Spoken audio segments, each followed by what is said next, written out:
ለእናንተ ይሁን። እንዴት ናችሁ? እኔ ጋር ሁሉ ሰላም ነው። ፈጣሪ የተመሰገነ ይሁን። ሰላማችሁ ባላችሁበት ቦታ ብዝት ይበልላችሁ ልል እወዳለሁ።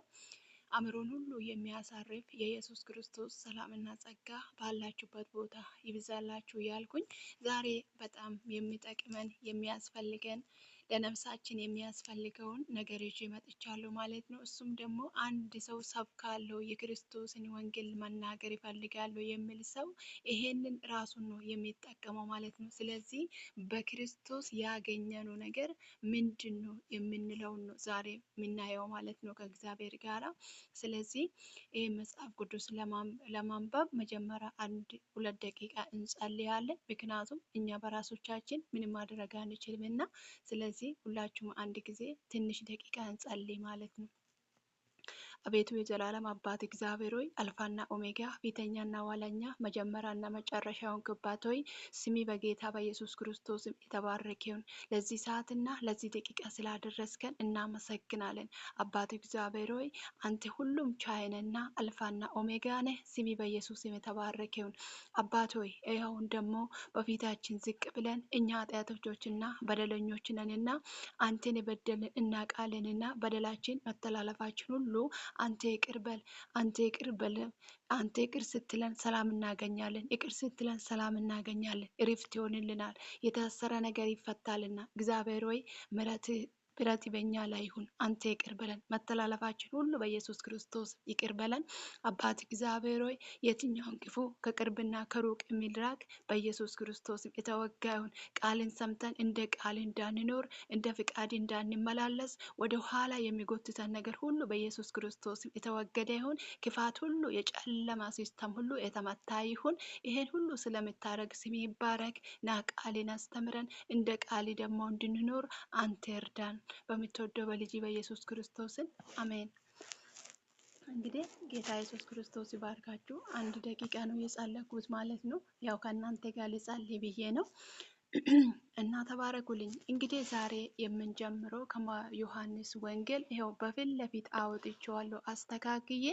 ስለዚህ ማናችሁም ይሄንን መጽሐፍ ቅዱስ በአእምሯችሁ ሴፍ ማድረግ አለባችሁ። ምክንያቱም ስለ ክርስቶስ ምን አግኝተሻል፣ እንዴት ነው ወደ ክርስቶስ መምጣት የቻለው ብለን እንኳን ብንጠይቅ መልስ የምንሰጠው ነገር ምንድነው? ከዚህ ነው። ምን አገኛችሁ፣ እንዴትስ ነው ብለን ማለት ነው። ስለዚህ አብረን እናነባለን። እንደዚህ ላይ አነባለሁ በኢየሱስም እናንተም አንብቡ።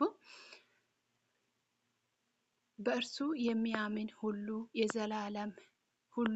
የዘላለም ሕይወት እንዲኖረው እንጂ እንዲጠፋ እግዚአብሔር አንደኛውን ልጁን እስከሚሰጥ ድረስ ዓለምን እንዲሁ ወዷልና ይላል። ለምን ልጁን ለምንድን ነው እየሰጠን? ለምንድን ነው ኢየሱስ ክርስቶስ ወደዚች ምድር የመጣ ብለን ስንጠይቅ ደግሞ ጥያቄ ሳንፈጥርብን እንዲሁ ደግሞ እዚሁ ሮሜ ላይ መልስ ይሰጠናል ማለት ነው። እዚሁ ሮሜ ላይ ምንድን ነው የምለው?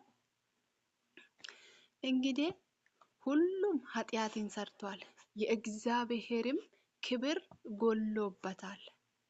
በዚች ምድር ላይ ምንም አይነት ጻድቅ የለም ማለት ነው። ምን ሆኗል? ሁሉም ሰውን በድሏል። ሁሉም ምን አድርጓል? እግዚአብሔርን በድሏል። ስለዚህ ምን መደረግ አለበት? የኃጢአት ሞት ደግሞ የኃጢአት ደሞዝ ደግሞ ምንድን ነው የምንለው እዚሁ ሮሜ ላይ አሁንም ያስረዳናል ማለት ነው። ሮሜ 3:23 ላይ እንዳያችሁት ነው። ፊት ለፊት ላይ አውጥቼ ነው እያወራኋችሁ ያለሁት ማለት ነው። ይታያል ብዬ አስባለሁ። እንግዲህ ሞትን ደግሞ የሚያስከትለው እንዴት ነው? እንግዲህ እዚህ ጋር ተመልከቱ። እዚህ ደግሞ ምንድን ነው የምለን? የኃጢአት ሞት የኃጢአት ደሞዝ ምንድን ነው? ሞት ነው።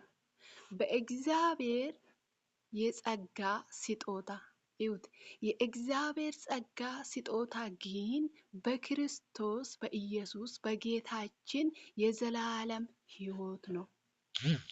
አያችሁ? እዚህ ጋር ምንድን ነው የምለው? በጌታችን የእግዚአብሔር ስጦታ ኢየሱስ ክርስቶስ ከአብ የተሰጠን ስጦታ ወይም ደግሞ ስለ እኛ ኃጢአት የተከፈለልን ዋጋ ማለት ነው። የእግዚአብሔር ስጦታ ይላል። እግዚአብሔር ስጦታ እንዲሁ ድንቅ ነው ማለት ነው። አያችሁ አይደለም? ሰው ልጅ የሰራውን ያንኑ ምንድን ነው የሚያደርገው? ያን ብር ግዴታ ይከፈለዋል። ለምን? የሰራበትን የለፋበትን ዋጋውን ይቀበላል። ከማን ነው የሚቀበለው? ከአሰሪው። እኛስ የሰራንበት ኃጢአቶቻችን የተከፈለ ዋጋ በእግዚአብሔር ስጦታ በክርስቶስ ኢየሱስ በጌታችን ግን የዘላለም ሕይወትን ምን አገኘን ማለት ነው። የእውነት እዚህ ጋር ስትመጡ እንግዲህ እዚህ ጋር ሁሉ ኃጢአትን ሰርቷል።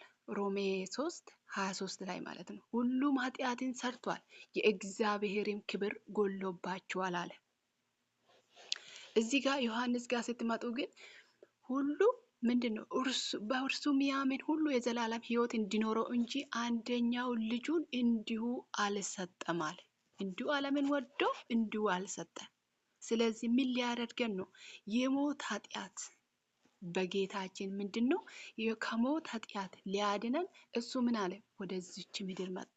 እኔና ያንቺን ኃጢአት መተላለፋችን ከኃጢአቶቻችን ሊያነጻ ያን ጊዜ የነበረ በእከ ሙሴ የነበረ በጉን በዛን ጊዜ የሚገርመኝ ነገር አንድ ነገር አለ። ሰውየውን አይደለም የሚቀርበውን መስዋዕት ይሄ በግ እንዴት ነው ብሎ ነው። በጉ ላይ ነው የሆነ ነገር አለበት ሙዳ ወይም ደግሞ የሆነ ነገር አለበት እንዴ ብሎ እግሩ አንስቶ እስከ ራሱ ድረስ ነው የሚመረምሩት ማለት ነው። ሰውዬ ምን አለበት አይሉ። ለምን? ወደ በጉ ነው የሚተላለፈው። ከዛ ሰውዬ ምን ያደርጋል? እጁን እዛ ላይ ይጭናል። ኃጢአቱ ወደዛ ይተላለፋል። ያንን ነው የሚሰዋ ማለት ነው። በዚህ ሰዓት ኢየሱስ ክርስቶስ ይኸው በግልጽነት ምን አለ? የኃጢአት ደሞዝ ሞት ነው። ከዛ በእግዚአብሔር ጸጋ ስጦታ በኢየሱስ ክርስቶስ በጌታችን እና የዘላለም ሕይወት ነው አለ። ኢየሱስ ጌታ ነው። የዘላለም ሕይወት ምን? የዘላለም ሕይወት ነው። ምንም አይነት ምን ከፍሎ የምናደርገው የምናመጣ አንዳች ነገር የለም ማለት ነው። ምን ጨምሮ ነገር የለም። ስለዚህ ምን አለ? በዚህ ድናችኋል ማለት ነው። በስራችን መዳን የለም። የስራችን ካል ስራችን ጽድቅ የለም። በስራችን ሰርተን የምንድንበት ምንም አይነት ጽድቅ የለንም። ስራችን ምንድን ነው? ስራችን ቢፈተሽ ምንድን ነው? የምንሰራው ነገር ቢፈተሽ ምንድን ነው? እኛ የምንሰራው ኃጢአት እንጂ ከመተላለፍ አለፈ ኃጢአትን ከመስራት ካለፈ ምንም አይነት በጎ ነገር የለንም ማለት ነው። ቤታችን ቢፈተሽ የእግዚአብሔር ምሕረት ይዞን ነው እንጂ እያንዳንዱ በየቀኑ ቢቀጣን ኖሮ ዛሬ ላይ አንቆምም ማለት ነው። በስራችን እንዳንመካ ስራችን ከንቱ ነው። ስለዚህ ኢየሱስ ክርስቶስ ምን አለ? የእግዚአብሔር ጸጋ ስጦታ በኢየሱስ ክርስቶስ መዳን አለቀ። የዘላለም ሕይወት ነው። ከዚህ በላይ ምን የሚመጣ የሚጨመር የሚቀነስ የሚባለት አንዳች ነገር የለም ማለት ነው። ለምን? ጨርሶታል። ኢየሱስ ጌታ ነው። እንግዲህ